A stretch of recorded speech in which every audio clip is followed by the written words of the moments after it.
Niwekeze kwenye hisa, kwenye hatifungani? No, I have to ask you some questions. Ukiniambia kijana kwenye hisa, mzee unastaafu, kawai hatifungani. Kosa vijana wengi wanawekeza kizee, kijana kabisa, lakini approach yake uwekezaji ni babu.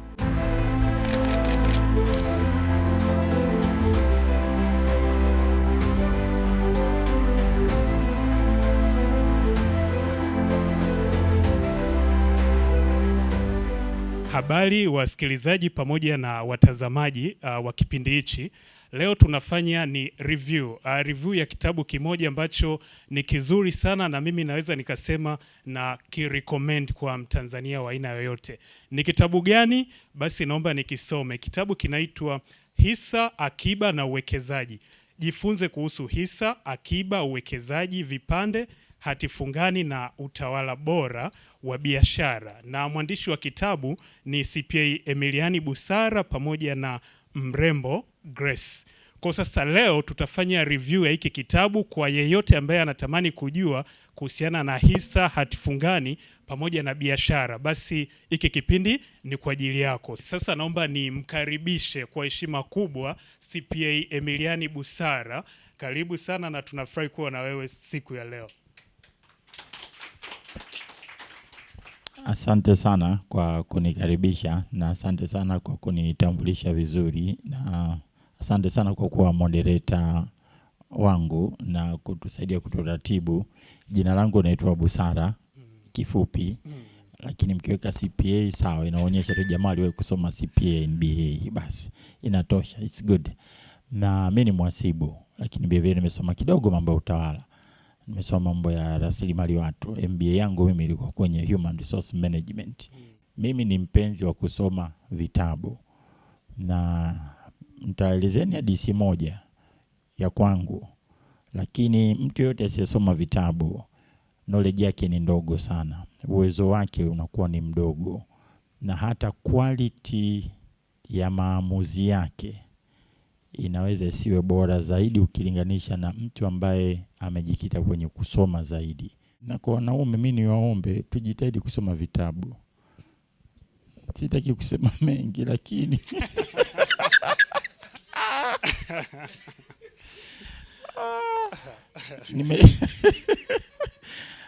nimepata nafasi ya kuinteract sana na kina dada.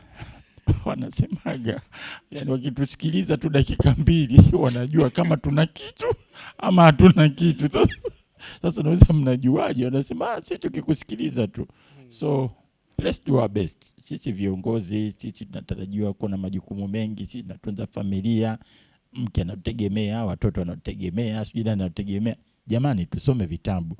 Knowledge haiji kwa kuzaliwa nayo.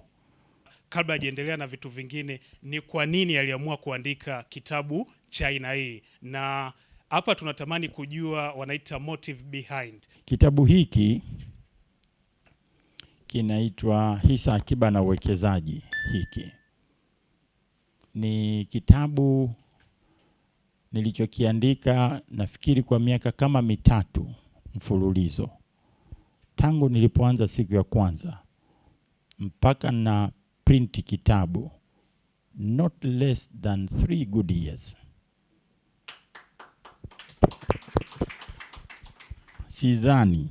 Sidhani, lakini inaweza ikatokea kama kitakuja kuwa replaced in the next 100 years. Yani atatokea mwingine akaandika kitu kizito kama hiki. I don't think so. Akitokea abarikiwe, maana kile atakuwa ameinvest muda wa kutosha. Kwa nini na nilianzaje kuandika kitabu? Kwanza nilianza mimi mwenyewe kuwekeza. Nanunua hisa, nanunua sijui nini, nawekeza.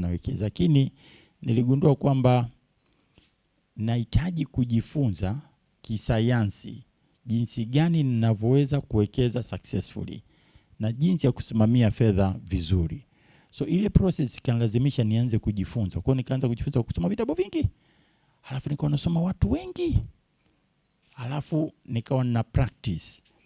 Baada ya kupractice kwa miaka kama 3-4, nikagundua what works and what does not work on my side.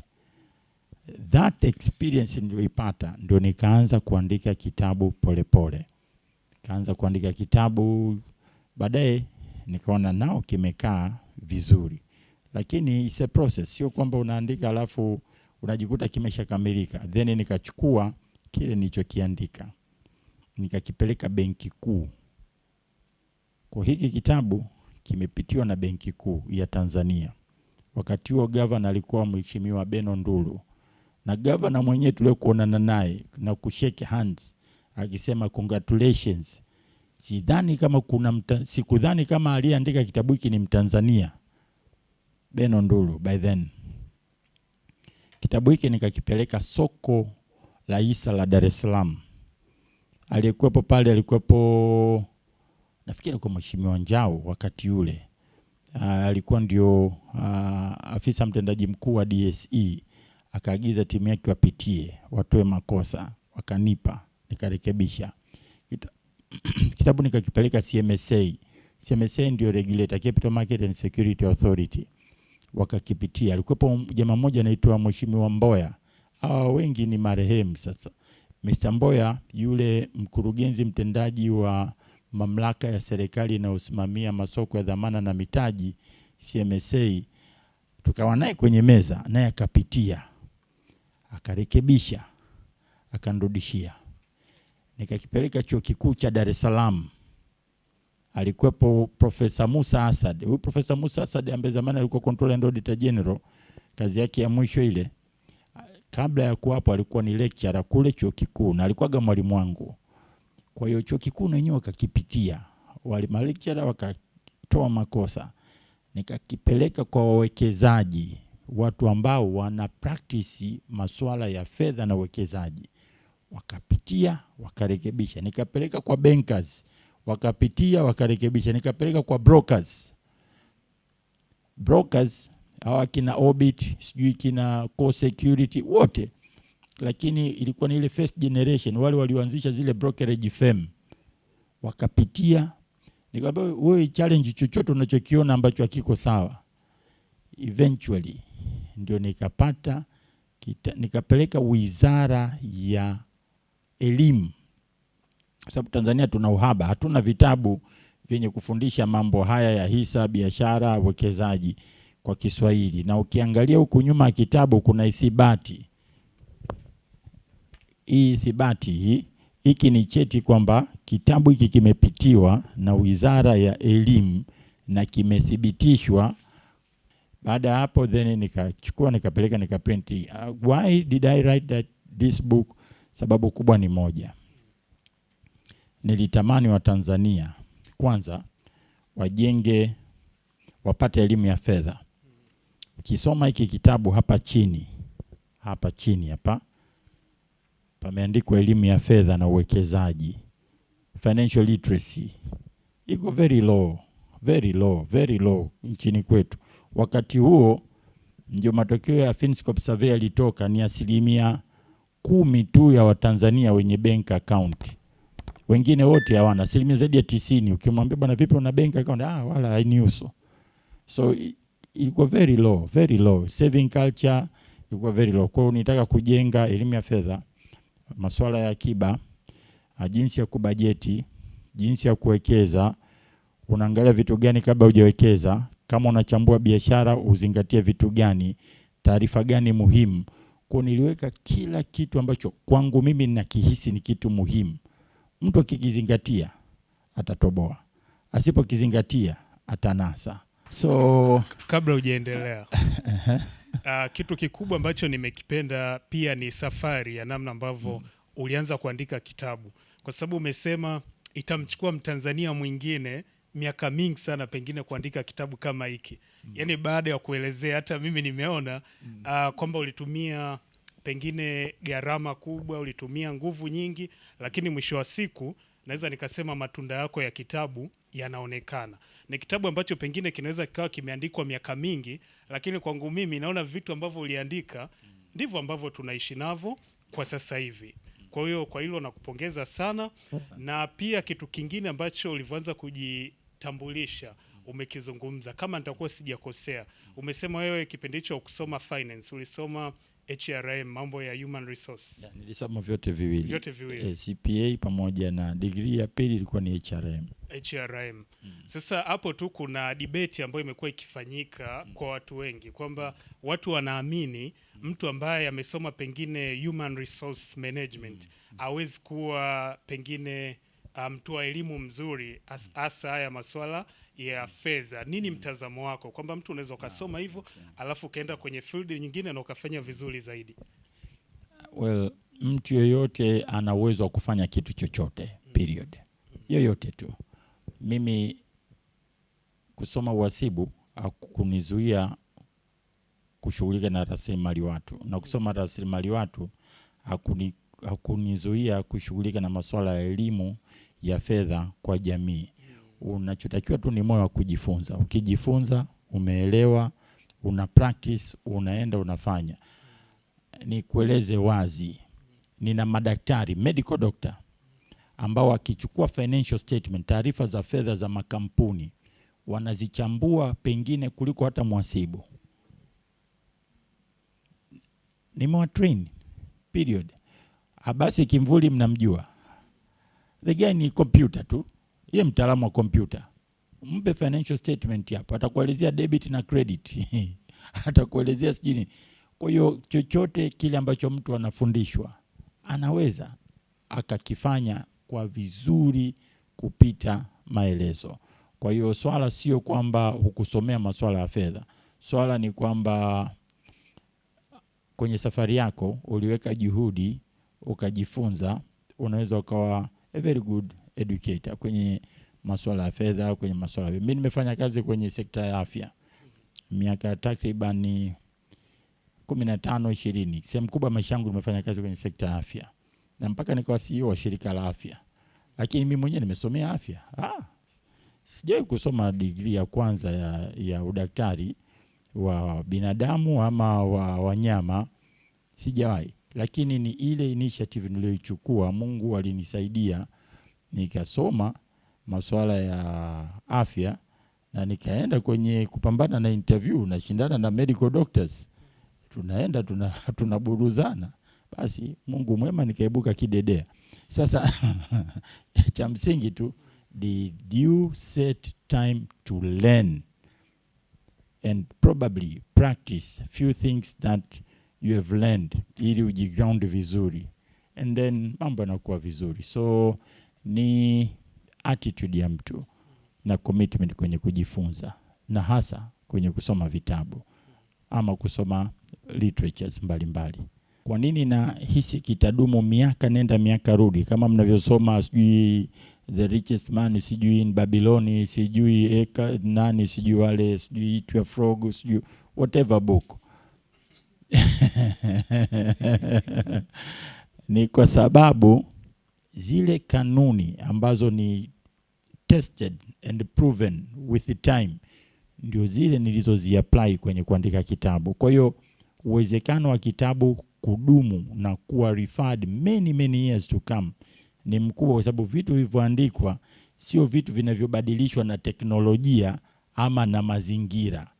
Ni set of principles, laws, philosophies ambazo ni timely tested. Na baadhi ya watu ambao niliwapenda sana, nilojifunza kutoka kwao, mkubwa sana alikuwa ni Warren Buffett. Warren Buffett nilimsoma wakati naandika kitabu. Nilisoma vitabu vyake kama viwili vitatu. The Warren Buffett Ways, nakikumbuka. How Warren Buffett Read and Interpret Financial Statement. The Capitalist. Capitalist ni kitabu kikubwa kama Biblia hivi. Alafu nilisoma zile speech zake, nilisoma annual report zake, nilikuwa nasikiliza zile video zake. Alafu nikamsoma mtu mwingine anaitwa Peter Lynch. Alafu nikamsoma mwalimu wa Warren Buffett, mentor wake anaitwa Benjamin Graham. Yule Benjamin Graham ameandika kitabu kinaitwa The Intelligent Investor. Alafu kuna kingine kinaitwa Security Analysis. Kwa nikasoma vitabu vyote ambavyo Warren Buffett alivirecommend. Alafu nikaenda kumsoma ule partner wa Warren Buffett ambaye sasa hivi amefariki, anaitwa Charlie Munger. Nikasoma na yenyewe ameandikwaje na ameandika vitabu gani. nikasoma na vitabu, yani nilisoma yule mwingine anaitwa Rich Dad Poor Dad, mnampenda sana nyinyi. Robert Kiyosaki. Robert Kiyosaki yule. Wakati ule kwa ametunga kama vitabu 8 hivi nafikiri, 7-8. Kwa nisoma hiyo Rich Dad Poor Dad, Retire Young Retire Rich, Cash Flow Quadrant, Financial IQ. Kuna kila likiandika na Donald Trump. Wakati wa Donald Trump akuwa rais 2005 2006, why you want you to invest like in real estate. Sawa. Yani nilikuwa na vipiga vile. Sasa kwa kuwasoma wale jamaa wale ambao ni wawekezaji guru, niligundua vitu gani ambavyo wanavizingatia na ambavyo vinawatoa. Sasa zile ndo naita kanuni ama laws ama principles. Miaka hiyo ya nyuma wakati naandika kitabu, baada ya kukiprint, nilipokuwa nawapa watu sasa, nilikuwa naandika kabisa. Wakati huo nilikuwa very courageous, nilikuwa kijana sana. Nilikuwa nasema if you read and apply only 50% you will be rich. Siku hizi nasema tu you will not be poor, lakini indirectly nakuambia tu you will be rich if you apply what has been written hapa. You will most likely be rich, kwa sababu ni kanuni zilizoandikwa na kuthibitishwa na watu ambao walikuwa na uwezo mkubwa sana wa kiuchumi duniani. So that is the background and the work behind kwenye hiki kitabu. Natumaini watazamaji kuna kitu ambacho wamejifunza, hasa kwenye hii knowledge ambayo inatokana na vitabu. Kwa hiyo jamani, tukimbilieni vitu vya nyumbani, tusikimbilie vya nje, kwa sababu vimezungumzia zaidi mazingira ambao ni ya Tanzania. Kwa hiyo ukishika kitabu ambacho kinahusiana na Tanzania, kimekuelekeza pengine kuhusu uwekezaji, inakuwa ni rahisi kwa wewe mwisho wa siku ukishakisoma kwenda kuwekeza kwenye mazingira ya Tanzania. Kwa hiyo ni kitu cha muhimu sana, naomba tukichukue. Sasa naomba tuweze kurudi kwenye maswali yetu ya mada yetu ya leo, kwa sababu kama ambavyo mnafahamu tunachambua hiki kitabu ambacho kinaitwa Hisa, Akiba pamoja na Uwekezaji. Manake huku ndo utajiri ulipo. Sasa naomba tuanze na swali la kwanza. Muulizaji anatamani utuelezee utofauti kati ya soko la awali pamoja na soko la pili. Sawa, asante. So soko la awali kwenye masuala ya uwekezaji na hasa kwenye hisa, lugha ya Kiingereza wanaita primary market ama initial public offer market, ni wakati hisa za kampuni binafsi zinauzwa, ama kampuni ambayo inamilikiwa na umma zinauzwa kwa watu wote kwa mara ya kwanza kwenye soko la hisa. Kwa hiyo kwa mfano TOL ilipouza hisa mara ya kwanza 1998, lile soko ndio inaitwa primary market. Wakishaziuza kwa mara ya kwanza, CRDB waliuza kwa mara ya kwanza 2900, Watanzania wote tuliruhusiwa. Sasa kitendo cha kuwauzia hisa Watanzania kwa mara ya kwanza ndio kinachoitwa kwamba hisa zimeuzwa kwa soko la awali. Alafu sisi tunazinunua.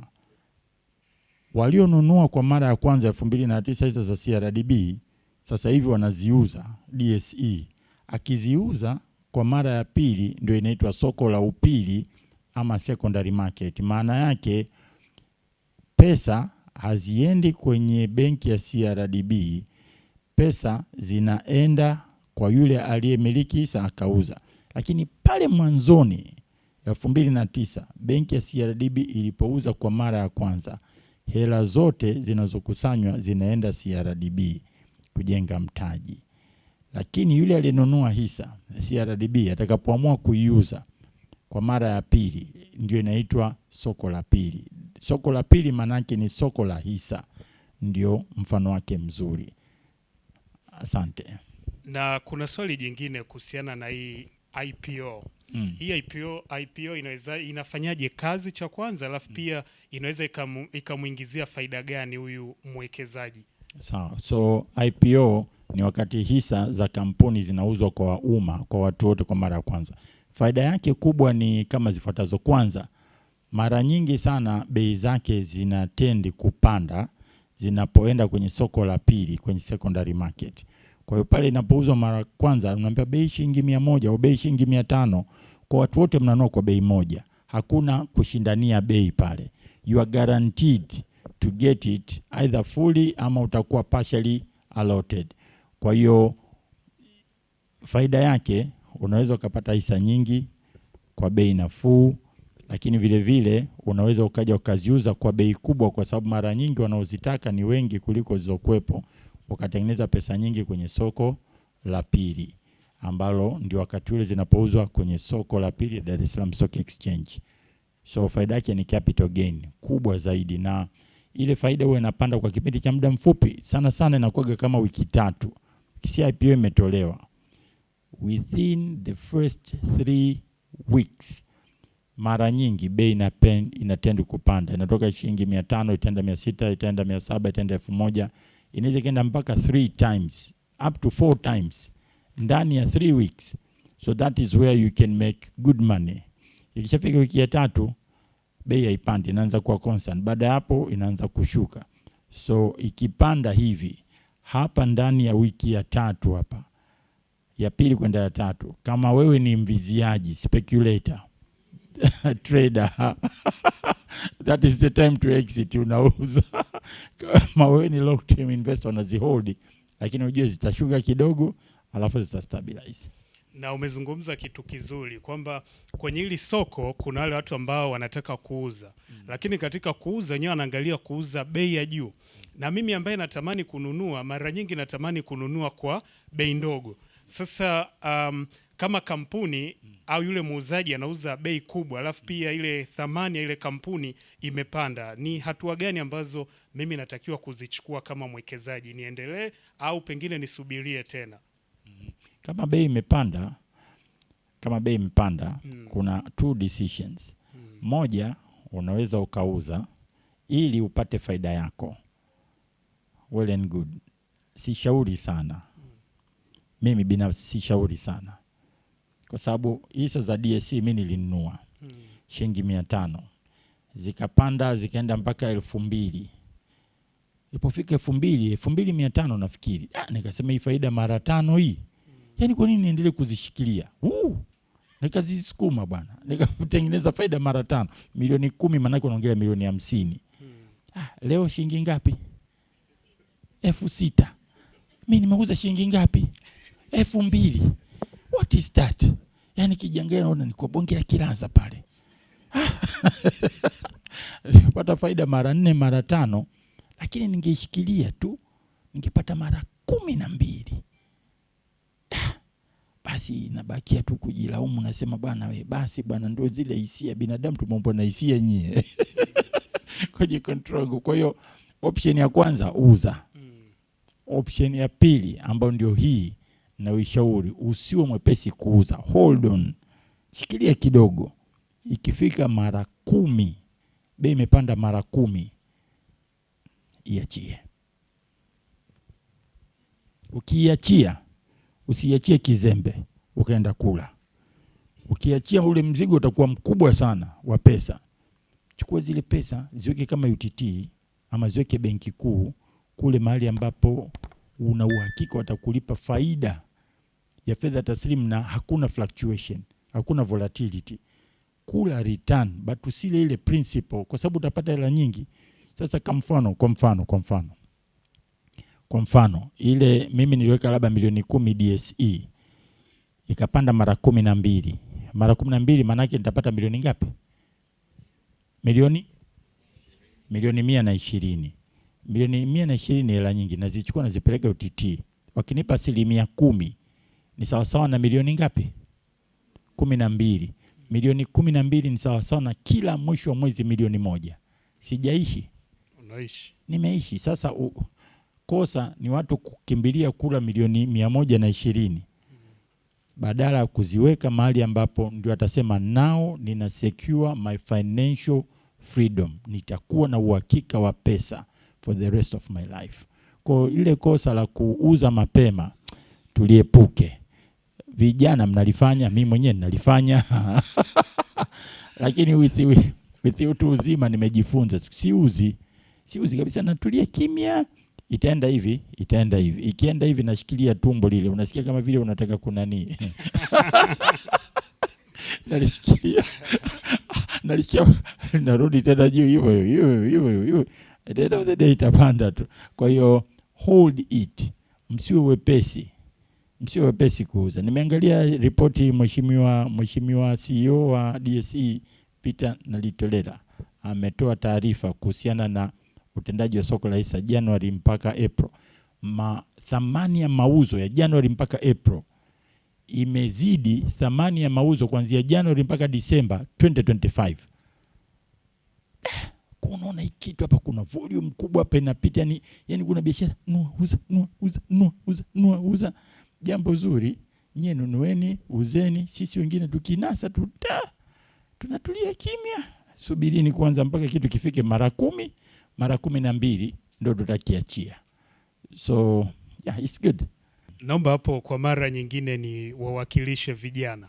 Umezungumza kwamba kupitia historia yako kuna kitu ambacho tumejifunza, kwamba baada ya wewe kuwa umeuza, pengine uliuza kwa bei ndogo tofauti na ambavyo zilikuwa.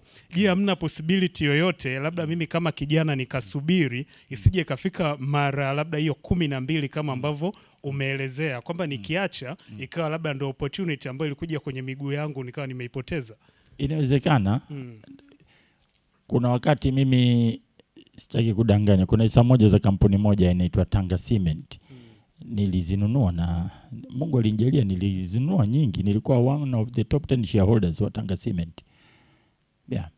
Lakini kwa nunua vidogo, yani kila mwisho wa mwezi kimshahara kinaenda. Kila mwisho wa mwezi kinaenda, nikavikusanya vikawa vingi kama mchanga wa bahari.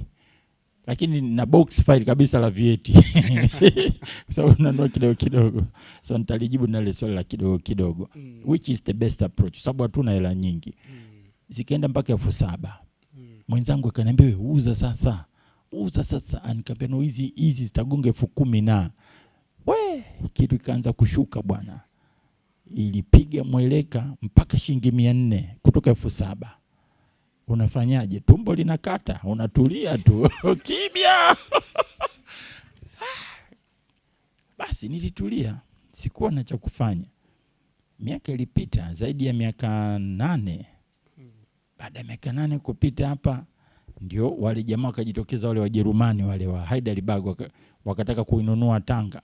Basi hisa zikaanza kutoka shilingi 400 zikaenda mpaka 2,000. Alipofika pa 2,000, 2,500 nikajiuliza sana sije kanikuta lile nikuta. Nikauza huko. Lakini sasa hivi imeshasogea mpaka 3,000, au sio? 3,000. So unaweza ukapata hasara ukiacha ile opportunity. Kwa hiyo kupata hasara ni jambo la kawaida, lakini kama una hisa za kampuni 2, 3, hautapata hasara kampuni zote. Kampuni moja tu faida yake itafidia hasara na itakutajirisha. Kampuni moja tu. Uhitaji kuwa na makampuni mengi sana. Lakini hiyo kampuni moja ni ipi? Ndio lazima ufanye uchambuzi wa kitaalamu na usikilize hadithi za waliokutangulia na watu wakuelezee, kanyaga hapa usikanyage, kanyaga hapa usikanyage. But loss is part and parcel of life. Yeah.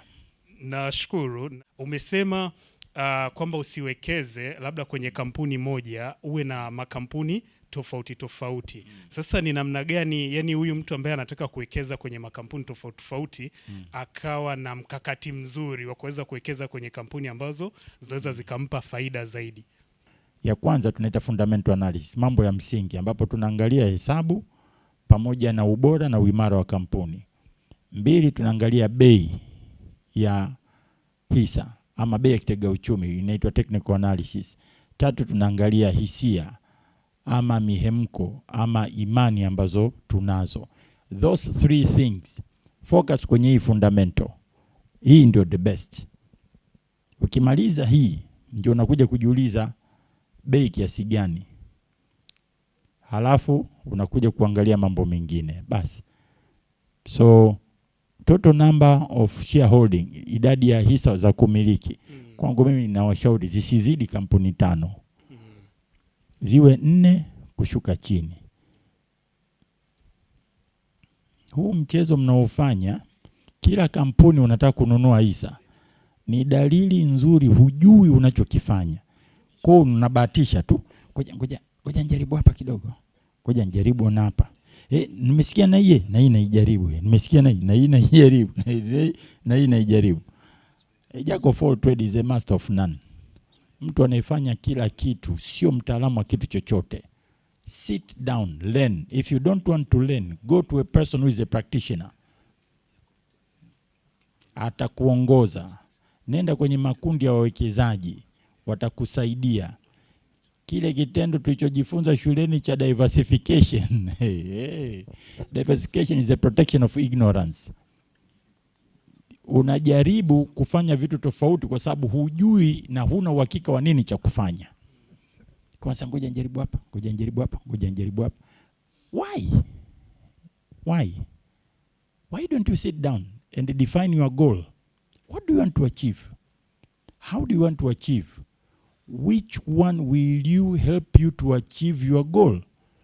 Once ukisha set hiyo, and then kamwone mtu anayejua atakuongoza. Kuna vitu ambavyo vinazungumzwa kuhusu akiba pamoja na mfuko wa dharura pamoja na insurance. Sasa kwa upande wako hivi vitu unaweza ukavizungumziaje, labda pengine utofauti wake? Sana, kuna mmoja analiuliza swali zuri tu kwamba sasa unajua niliwahi kukusikia ukisema kwamba ukiweka akiba nyingi kwa ajili ya dharura ni kama umevuta matatizo. Sasa wengine tunakata bima, je, maana yake tumevuta matatizo? So it's a good question. Bima sio akiba. Mimi ni waombe. Bima ya afya haina mjadala. Nenda kakate. Ukilazwa hospitali siku moja, hospitali zetu hizi kubwa kubwa, unalipa malaki ya pesa. Siku 2 ushafika milioni. Wakati bima ya afya ile ya juu kabisa ya NHIF ilikuwa ni milioni ngapi? Milioni 1 na? Milioni 1 na, sijui ile top kabisa ile. Sawa. Ukienda kwenye private organization unaweza kulipa mpaka milioni 3, milioni 4, sijui milioni 5 kwa mwaka. Lakini ukatibiwa kwa gharama ya zaidi ya milioni 50. It is critical. Nendeni mfanye kitu sahihi. Acheni mchezo wa kuweka hela kwa ajili ya matibabu badala ya kwenda kununua bima ya afya. Kanunue bima ya afya, it will save you. Na itaokoa hela na itakusababisha ubakie na hela ya kuwekeza. Lakini ukitumia hela yako mfukoni, zitaisha. Zikiisha itafanyaje? Itabidi ufe. Kwa sababu umekosa matibabu. So let's be careful. Kwa hiyo mfuko wa dharura tukiuchambua kiundani, uwe na pesa kidogo sana, usiwe na pesa nyingi. Fungu la kuwekeza, mfuko wa kuwekeza ndio uwe na mzigo mkubwa wa pesa, kwa sababu inazalisha pesa kwa ajili ya kutatua matatizo yako na matatizo ya kijijini unapotoka na ninapotoka mimi. Uwekezaji sio akiba. Mwekezaji anapata faida, mwenye akiba hapati faida. Italiwa na inflation, italiwa na mfumuko wa bei kwa maana hiyo, na haizalishi. Umechumbia pesa kwenye leso, kwenye ardhi. Ndio akiba. Wale jamaa walioambiwa kafanyeni biashara kwa mafungu ya fedha, wale walioenda kufanya biashara walienda kuwekeza. Yule alichukua akaweka, akaificha kwenye leso, akaificha kwenye ardhi, yule aliweka akiba. Penalty. Kwa hiyo put a lot of money into investment rather than saving. Kwa watazamaji pamoja na wasikilizaji, mmeweza kuona namna gani akiba inatofautiana na uwekezaji. Kwa hiyo ni vizuri ukahakikisha pesa yako inaongezeka. Nikiwa na maanisha uwekeze. Na ule mfuko ambao tumezoea kuweka pesa nyingi kwenye mfuko wa dharura, basi kuanzia leo tuhakikishe kunakuwa na pesa kidogo, alafu pesa nyingi sana ziweze kwenda kwenye uwekezaji. Mtazamaji ameweza kuuliza swali kwamba kwa watu ambao wanapokea mshahara, mara nyingi kuna ile kodi tunaita kodi ya zuio. Sasa ukilinganisha na hisa, yule mtu ambaye anakuwa amefanya uwekezaji kwenye hisa anakatwa kidogo. Ni kitu gani ambacho kinapelekea iwe hivi yani? Okay, so not hivi vitu vya msingi. Cha kwanza, mwekezaji anayenunua hisa anahesabika na serikali kama mtu anayechangia maendeleo makubwa zaidi kwa kuajiri, kwa kusaidia mtaji na kwa kuchangia maendeleo ya uchumi, na hivyo serikali inampa vivutio vya uwekezaji. kwenye vivutio kimojawapo kinaitwa kivutio cha kodi, anapewa unafuu wa kodi kwa sababu mchango wake unaweza kuwa mkubwa. Hivyo kodi yake yeye anayotozwa, kwa mfano mimi nimewekeza kwenye hisa za NMB, CRDB, niko hisa zozote kwenye soko la hisa, nikalipwa gawio. Lile gawio langu kwa mwaka likawa shilingi 1,000,000. Kwenye ile 1,000,000 serikali watanitoza 5% 50,000. Si ndio? 1,000,000 inakuwa ya 5% 50,000 Nitaondoka nyumbani na 950,000. Nenda kalipe mshahara wa 1,000,000. Utasikia kidogo wameuma, sio sana. Sasa pale wanapopauma pale, wewe mfanya kazi, assumption ni kwamba contribution ya mwajiri bila yule mwekezaji, wewe ungekuwa na ajira, wewe usingekuwa na ajira. Sasa hakuna kivutio cha namna hiyo ambaye huyu mtu ni consumer, anaenda anatumia. Kuna kwa kidogo na kakodi fulani kakubwa pale kametulia. Mimi ushauri wangu, ukiwa mfanyakazi, haikuzii kuwa mwekezaji. Chukua hela kanunue hisa, chukua hela kaweke UTT. Ukiweka hela UTT unakatwa kodi? Haukati kodi, hela yako inakuwa, ukienda kuzichukua unazichukua kama zilivyo. It is you who decide where you should place your money. Kwa hiyo sio swala la sheria uwezi ukaliepuka, ndio sheria inavyosema. Kwa hiyo wewe amua wapi ninapopenda iwe chanzo changu kikubwa cha mapato. Ukisema ni hisa utakatwa kodi ya 5%. Ukisema ni ajira kuna ile tax band utakuwa subjected, na ukipata hela nyingi unakatwa mpaka kwenye 20%, 25%, 30%, inaenda kwenye range hizo. Kwa hiyo wewe ndio una decide. Ukisema mimi chanzo changu kikubwa kiwe UTT, serikali imetoa kivutio pale, utozi kodi. Kila siku ukibonyeza kijicho ile imeongezeka. Kuna kodi? Hamna kodi. Ukisema ni bondi za benki kuu za zaidi ya miaka 3, hautozi kodi. Faida yako, your gross income, gross interest is your net interest. Kwa hiyo lazima wewe mwenyewe uangalie. Kwenye kitabu nimeandika vivutio vya kodi, misamaha ya kodi, unafuu wa kodi. Msamaha wa kodi maana yake hakuna kodi. Unafuu wa kodi maana yake kodi ipo lakini ndogo. Swali jingine limeulizwa, napataje taarifa za fedha za kampuni ninalotaka kuwekeza kwenye hisa, hasa pale akihisi kwamba kuna taarifa huwa zinafichwa, yani kwamba hauzipati kwa urahisi. Okay. Hakuna taarifa isiyopatikana kwa urahisi. Kwanza, kila robo mwaka, kila kota, taarifa zinatoka kwenye vyombo vya habari, magazeti. Pili, unaweza kuzipata kwenye website. Tatu, unaweza ukazipata kwenye ile kampuni husika kwenye website yao, ama ukaenda DSE kwenye website yao utazipata zile taarifa. 4, unaweza ukapata kwenye taarifa za regulator. Regulator kama benki kuu kila mwezi anatoa taarifa ya kujumlisha mabenki yote. Wewe ukisubiria za ile kampuni itachukua miezi 3. Mimi naenda kumwangalia regulator. Regulator ametoa taarifa kila mwezi, hali ya utendaji wa benki Tanzania iko hivi, 1, 2, 3, 4. Ameelezea Januari. Mimi sisubiri mwezi April, kaelezea Februari. Sisubiri mwezi April, kaelezea Machi. Sisubiri mwezi April. Ikifika April, makampuni yote yanatoa taarifa kwa sababu kota imeshapita. Wewe unaposubiria mwisho wa kota, mimi nilisha act right and then there since January. Hatuwezi kufanana. Kwa nini? Wewe hujui chanzo cha taarifa. Mimi ninajua vyanzo vya taarifa ambavyo ni vya public. Sio inside information, sio vyanzo vya siri vya kificho. Usijaribu kutafuta taarifa za siri za ndani. Ukitaka upoteze na upate hasara ya 50% ya pesa zako ulizowekeza, kamuulize CEO, bwana nipe nyepesi za ndani. Nipe 50% of money you lose. Kwa sababu CEO sio lazima awe na investing mentality. Yeye ni mwajiriwa tu. Yeye ni mwendeshaji. Yeye anayesukuma ile taasisi. interest za investor ni tofauti na interest za management, ni tofauti na interest za employee. But if you want to lose everything, nenda kamuuliza mwenyekiti wa bodi. Wewe ndo mwenyekiti wa bodi. Mimi nataka kuwekeza hapa, unasemaje? Hivi wewe kumuuliza mzazi, hivi mtoto wako ni muoe ni simuoe, alafu akakwambia huyu mtoto wangu ujambazi? Iliwahi kutokea hivyo? Hapana. Do you expect a bad answer? Hakuna iko kitu. So if you want to lose everything, nenda kamuuliza mwenyekiti wa bodi. Mimi rafiki yangu mjumbe wa bodi kanipa nyepesi, unajidanganya tu wewe. You lose everything. Hawapo kwenye kuendesha biashara moja kila siku.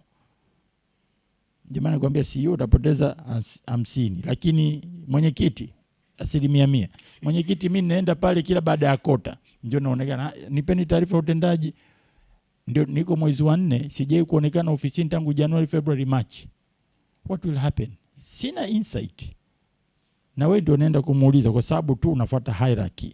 Don't follow the hierarchy, follow the principles. Humu Hapo tukiwa tunaendelea na swala zima la uongozi, kuna mzungumzaji ambaye ameuliza kama ulivyoelezea, yeye amesema uongozi ni kitu cha ndani sana cha kampuni. Sasa yeye anawezaje kupata taarifa za kwamba uongozi ni mzuri, lakini akiwa sio sehemu ya kampuni, labda pengine ni mfanyakazi? Okay. So, taarifa zinatolewa. Sehemu ya kwanza kupata taarifa za viongozi ni kwenye website.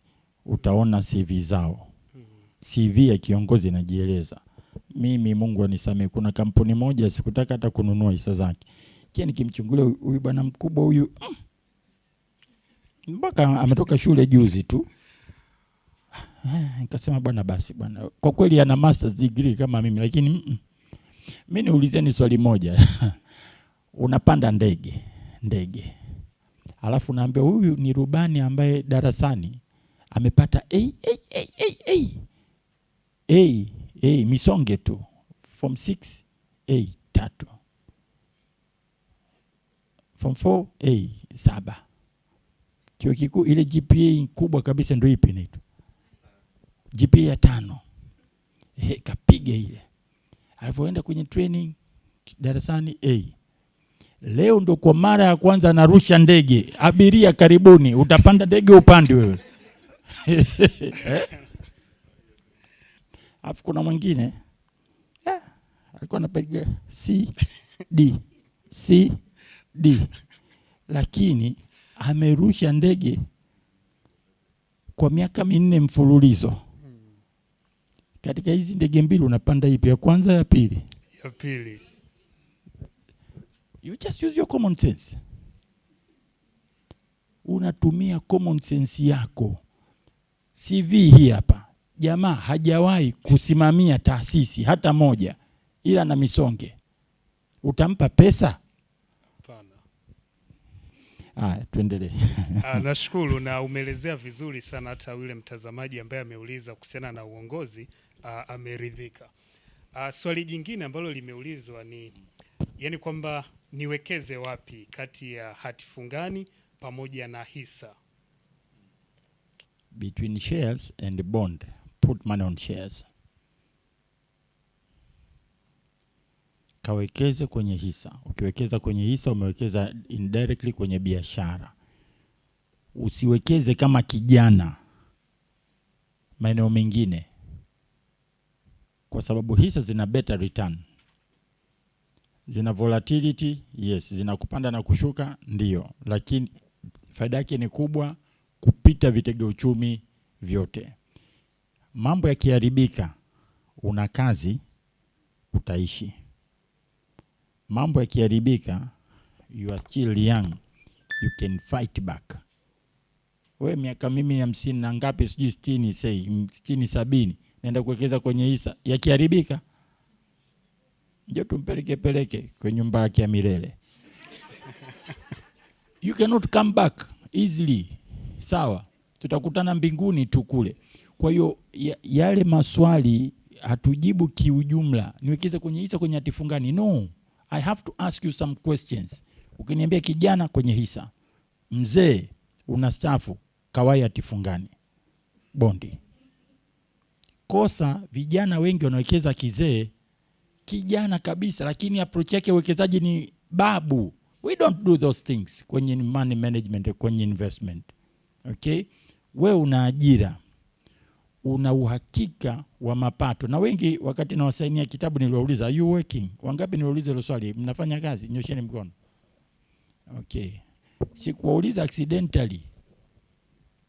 Ile comment niliyoandika juu ya kitabu ina base kwenye response ulionipa. You are working.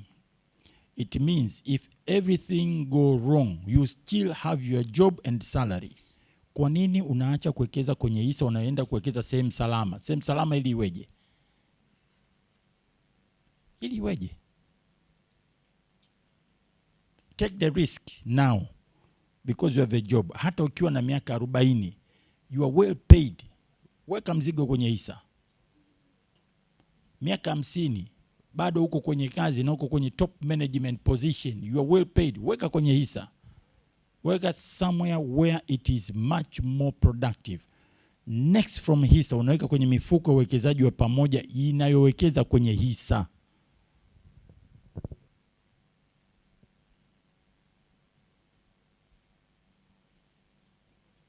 Na nishangaa.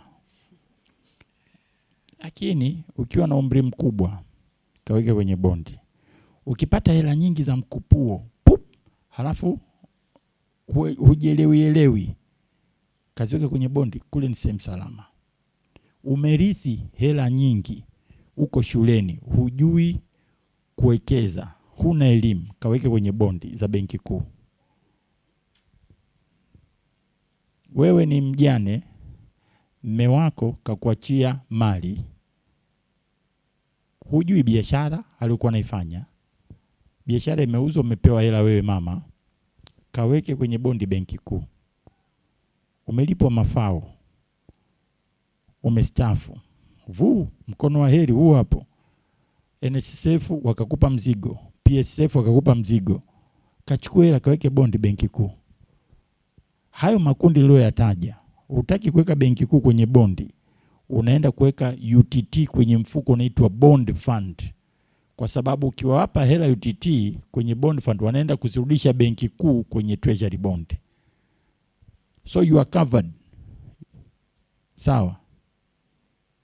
Umeuza hisa, ukatengeneza faida mara 10, mara 5 zaidi. Chukua zile hela zote kaziweke kwenye benki kuu bondi. Ama nenda kaweke UTT bond fund. You are safe. You are covered. Because pesa kubwa haziji kila wakati.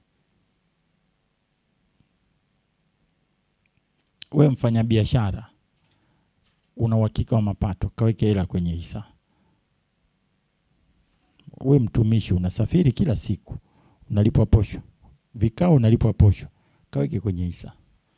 Because kesho ukiwa na kikao unapata tena. Kesho kutwa ukiwa na kikao unapata tena. Kwa hiyo wapi uwekeze inategemea na your socio-economic status. Ndio maana ukinijia mimi, huyu namwambia kaweke kwenye bondi, huyu namwambia kaweke kwenye hisa. Halafu anasema mbona sisi tulivyokuja ulitupa majibu mawili tofauti? Ni kwa sababu hali zenu hazifanani.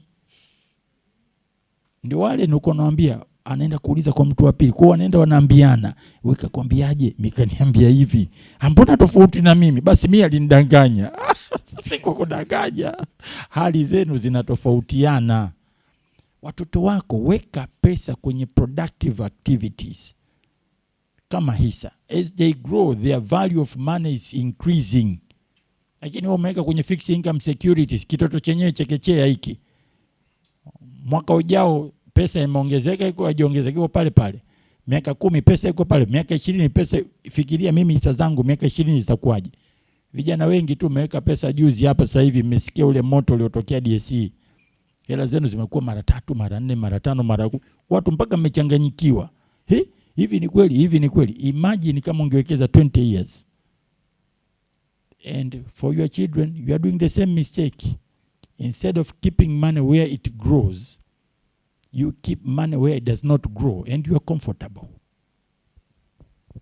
So tunajifunza ili turekebishe makosa. Rekebisheni makosa. Kila mwenye mtoto call for action, ile point niliyoandika pale ya mwisho, kila mwenye mtoto humo ndani akafungua akaunti 3, UTT, DSE, CDS account na BOT. Kila mwenye mtoto, hizi akaunti tofauti zinatumika katika mazingira tofauti na zina umuhimu, lakini where you begin matters given your socio-economic status.